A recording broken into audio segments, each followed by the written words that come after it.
I'm just going to take you through the startup controls of an XC90. This particular model is the plug-in hybrid, and so has the functions for charging the car via a plug socket or a wall-mounted charger. To access the charging point, it's located on the front left of the car.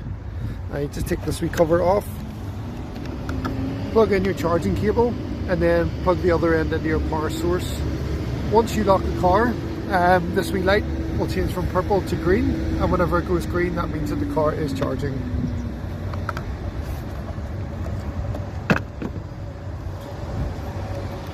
So this particular car, and actually all XC90s, are equipped with keyless entry.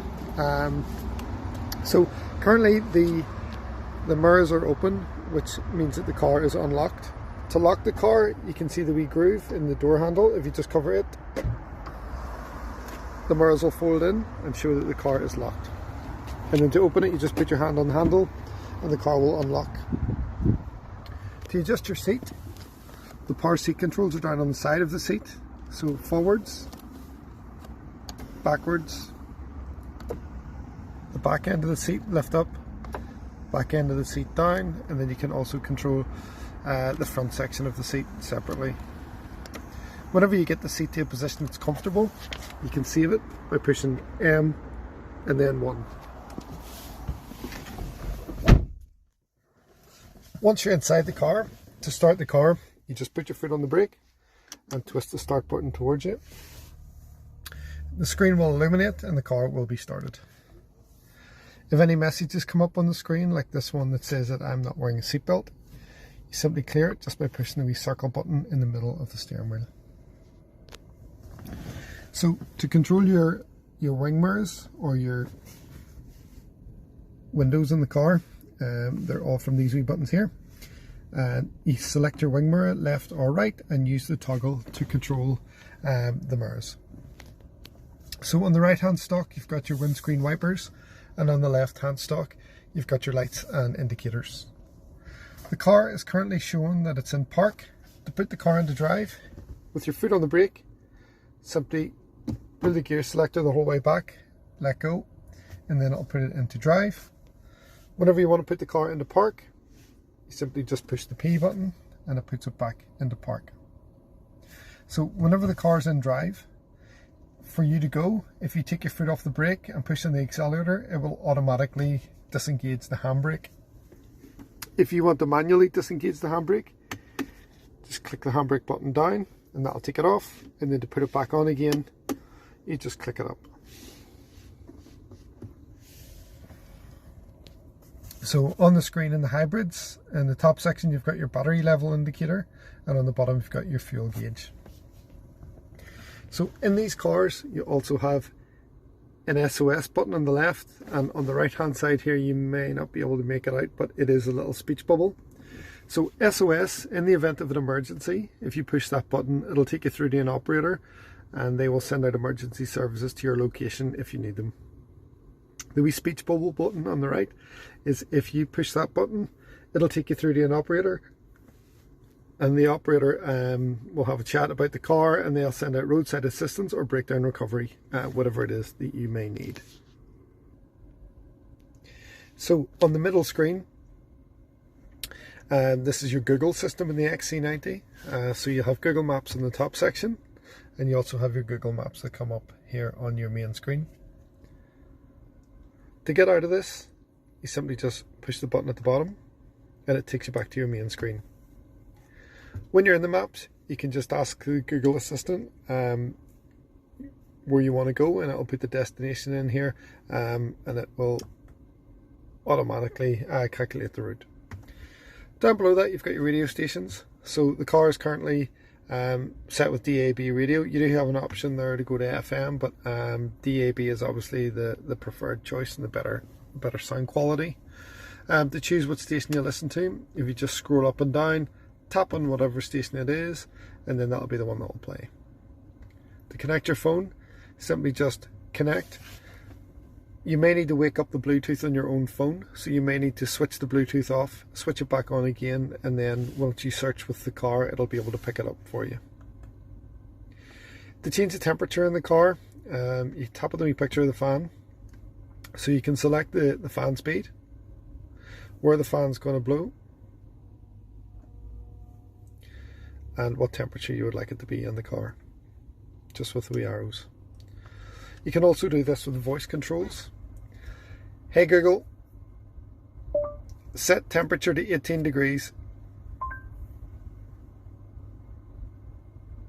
Okay, changing the temperature to 18 degrees. So it just means that you don't have to take your hands off the steering wheel whenever you're driving to change the temperature in the car. So there's a few other wee settings within this car that you can change. So if you push the 4 wee squares in the bottom left, so where your radio station's currently on at the minute, this one, you can change this wee bar to either display Google Play Books, Spotify, or your Bluetooth media player.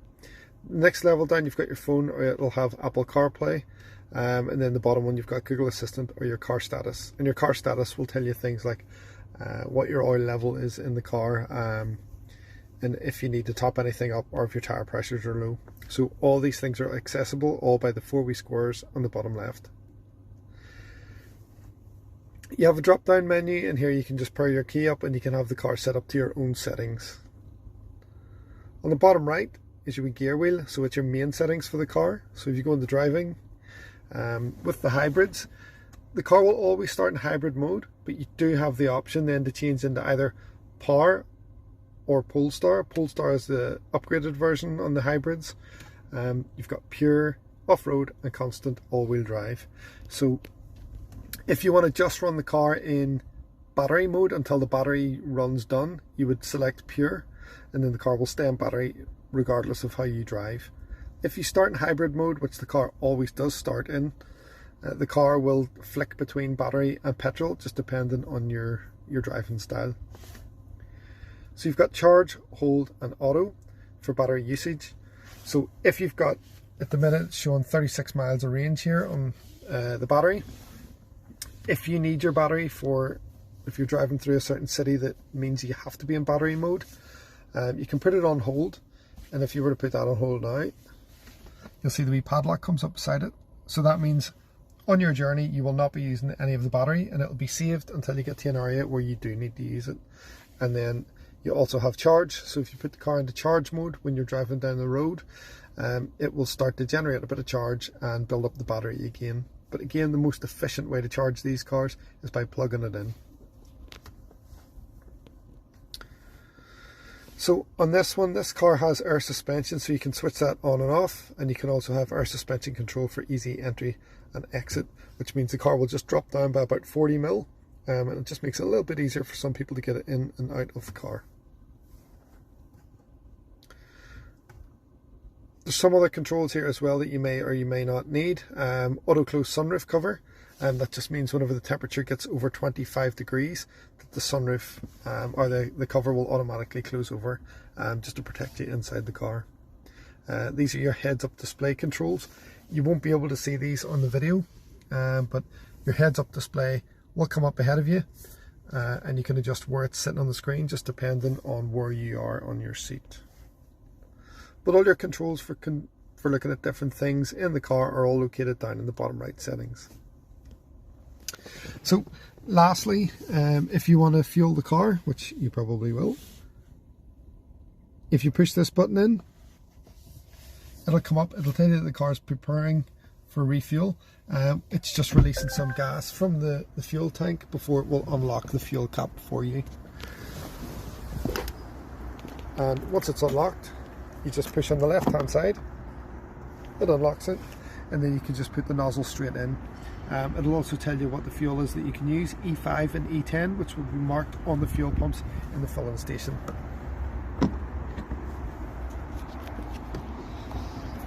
So hopefully that's enough to get you going with your new car, and I hope you enjoy your new Volvo.